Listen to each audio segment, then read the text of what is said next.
Hello, everyone. Um, Whoever's watching this. For a while, I've been thinking about um, doing a documentary about my life, um, following my day-to-day routine and letting you guys see what I'm all about. Um, If you know me and you are close to me, then you may know a little bit of what's going on. If not, stay tuned. Um, I'll let you know in just a second. Okay, so me and my boyfriend have been homeless for 3 years. This was the third year. We had a beautiful 3-bedroom apartment. We were doing just fine. And the carpet was pulled out from under us. I got sick, was in the hospital. As soon as I get out after my surgery, he loses his job. I wasn't ready to go back to work. It just was a hot ass mess. And we lost it all. So after that, we kept moving forward. That's what every day has been about ever since. I lost my job shortly after that. So we had to stay with a friend for a little while until we both could get temp agency jobs and just at least get some type of money coming in. After we finally got some money coming in, we realized that we had to make a choice. We were staying with a really good friend. It became very hectic. It just became very, very hectic. This was someone close to me. This was someone I went to high school with. This was a very good friend and still is. But it was just very hard to, I don't know, even he knows, even this person, he's he's one of my best friends. Even he knows how his own house is. It was a mess. It was gross and I don't blame him. The complex is like that. You know how the projects are. You know how some of these places are. Roach infested, this, that, and the third. Parties going on at all hours, you name it. So everything was going on in that neighborhood, apartment complex. I don't know, whatever you want to call it. But it was getting to be a lot. And I'm not used to bugs. I'm not used to any of that. I need my peace and quiet. And I just need my space. So we decided to go to a motel. The motel was $300 a week. Let's do the math, you guys. 3, 6, 9, 12. $1,200 a month. No. Just weren't able to save while trying to stay at a motel. So my boyfriend says, why don't we stay in the car? Yeah. At first we had a tiny little Mercury. Little car. Not little car, it was a bit of a boat, but it wasn't good for sleeping in. It wasn't, it just didn't work out like that. We weren't comfortable, but after that car died on us, we had to get another car. Now this one is a 2000 Chevy Blazer. We're able to put the seats down and everything. and lay down, go to sleep, whatever. So it's not so bad in here. But we've been in and out of the car for the last 2 years now. And I'm so tired of it. So I just have to do something different. And I am. I've started to do every single thing differently now. I can't go back to how I was living my life. Oh, by the way, I'm a little late, 5 minutes and whatever seconds in. So I'm 27 years old. My birthday is coming up soon, January 20th. And most people call me Coco. I go by Chanel or Dre when I'm a boy, but I consider myself to be transgender. I've been transitioning for the last 2 years, so this has been one hell of a transition in every way possible, in every sense of the word. But, so, on top of that, I'm also HIV positive, so it's just been a lot to try and make sure we take our meds, we eat, we get proper rest, and it's exhausting, but at this point, we've got it nailed down to a routine. And now it's become motivation. At first, we went through the poor me phase, the I don't want to do this anymore. And every now and then I'll wake up and I'll just cry first thing when I wake up.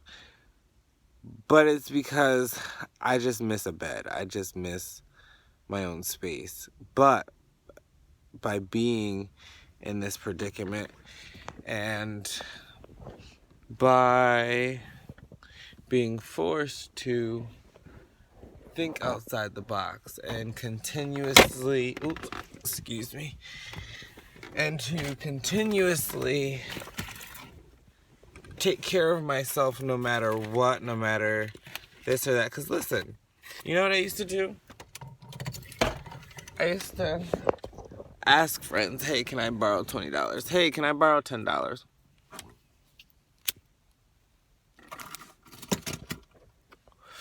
Hey, can you do this for me? Hey, can you give me a ride? Hey, can you bring me here? And I'm not knocking that. You could do that anytime. You could do whatever you need to do. You follow your heart. And I believe those people that are there for you to help carry you through whatever you're going through will show up in that moment, in that time, and you'll know it. But then also, you have to know when to do things for yourself. And I honestly had to stop doing things the way I was doing them. I was spending my checks left and right. Yes, I was paying for car insurance and everything else, but think about it, I'm homeless. So what else am I spending money on other than, my weed? But of course I need that. I have my medical card. Yes, I'm a pothead. I have anxiety, and also with HIV, I'm able to, get my weed because, my appetite sucks. But anyway, I just feel as though with me, I really did trust and believe that, people would help.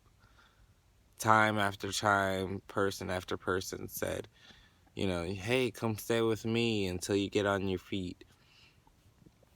Hey, come stay with me. Just, throw me a little bit of money or just buy your own groceries. We did that. And each time they just wanted more and more and more money and more money and more money. Or it just got hectic, and you could tell when people start walking around with attitudes and they're angry. Okay, I overstayed my welcome, time to go, deuces. I would rather just leave than to cause animosity and to lose a good friendship or anything like that. But which is why we're in the car. But what I did is, like I said, we were going out to eat because I felt like, it didn't matter. We're homeless. Let's go eat. We're hungry. We can't buy groceries and stick them in the car. We can't do anything else. So, for a while I was being stupid. And the funny thing is,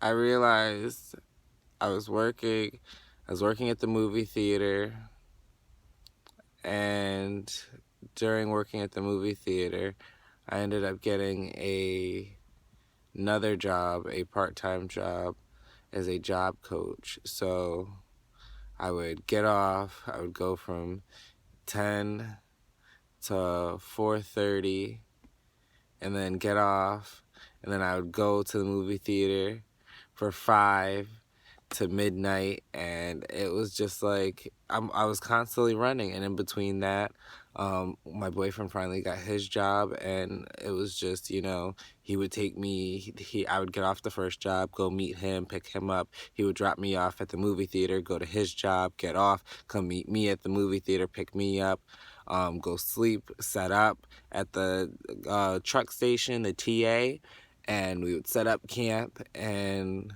start all over again. But I wasn't making enough. You never are. It just was like, I need more, I need more, I need more. And I mean, you always do, but to save for a security deposit, to have gas in the car, you name it. We popped a tire one day. I had no money. I had literally my last $100, and that tire was $50. So that knocked me down to $50 for gas for 2 weeks. So I realized I'm not doing it right. So I was hustling, and I was just on Indeed, and I've been applying. Finally got a full-time job. A great full-time job, 40 hours a week, $14.75 an hour. Throughout that whole first part of the training, my car was not registered because what happened? Oh, the DMV is hell. It took at least 6 trips to get that straight. Each time I went, I was missing something. And it was hectic to really get, because you know how they close, and then that whole training was from 8 a.m. to 4. So it was just a mess trying to get that car registered. But I did get it done the weekend after that training. So all that week for the training of the new job, I was just driving every day with my car unregistered, just praying I would get there, just hoping I would make it, and I did. And I've now been there for 3 months, and it's great. But what I've been doing throughout these 3 months is every time I get paid, I slide over $500. Now, at this point, I now have enough for a security deposit. It's wonderful. It's great. I have almost $3,000 in my savings account. And we're still in the car. This time, well, not this time, we've been in the car, but now, when I first thought it was, the security deposit, I need money. Hey, of course you need the money. If you find an apartment, you gotta have the money to, put down on it. That was the whole goal in the first place. Now everyone's looking at my credit. So, now that I have the money to get an apartment, I need to fix my credit. My credit, luckily, only amounts to about $5,000 to $6,000. That's the damage. I now have to begin paying on my credit in order to raise the hopes and raise the bar and get accepted somewhere. That's another reason why I decided to start this documentary. Like I said, I'm 27. I don't know who's gonna see this, but that shit matters. Your credit score, your moves, every choice you make matters, and you'll pay for it in the end. But there's always a chance to make up for it. I'm not giving up. My boyfriend's not giving up. I'm not made to quit. I've never been the type to quit. Anyone who knows me knows I'm always smiling, and I've been smiling through this, and I'm gonna get through it. But I feel as though by doing this documentary, this is also gonna help to get me through it, and to maybe help get someone else through it, because I'm sure I'm not the only one dealing with it. And it's hard. And even though this has been 2 years, we've been dealing with this issue, it feels like forever. Forever. Like I said, this is actually the 3rd year. So it's just like 3 years of being homeless and living in a car. You start to just, I don't know. You really do lose hope. But at the same time, either you finally focus or you let yourself sink. And so right now I'm focused and I know what I've got to do. So for the remainder of my stay in a vehicle, I will be doing this documentary at least every day to give you an insight into how my day went, what I'm doing, how we got it done, whatever. I'm just going to do this every day until I make it, so that I can look back and you just wouldn't believe my life. You just wouldn't. The things we all go through. I know we all go through things, but yeah. So, anyway, I just want to say, stay encouraged, stay you, and no matter what you're going through, it gets better. Hold out, hold on, just hang in there with me. I swear, I looked at the camera just now and realized I may look a little high. My eyes are a little chinky. I'm Asian. I could say that. I'm actually part Asian, but it doesn't matter. So, but anyway, ADHD kicks in sometimes too. But anyway, I just want to say I have so much love to give, and I want to share it with the world. And I have so many goals and dreams, like an LGBT shelter and a homeless shelter and some affordable housing projects. Not projects, but one of my, I can't say my idea on camera. Someone might steal it. But there's so much inside of me, and I feel like that's always what happens when you got so many seeds and so many gifts inside of you. Something tries to stomp them out of you, tries to get you to not even try.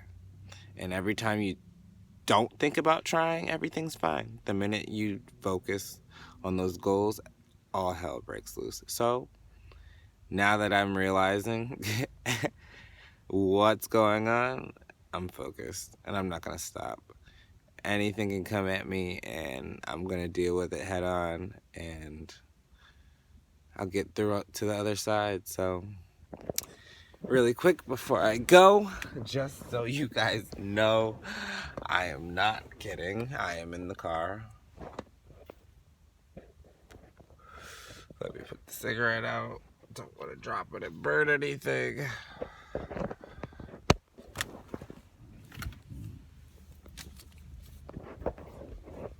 Where's my... Oh, I hang my keys over here. You probably can't really see, but 1 second.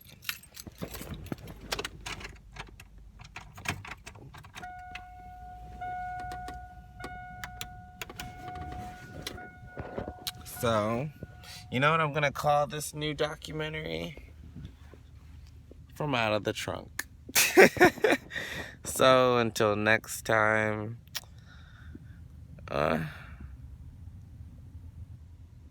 let's see. I need something catchy.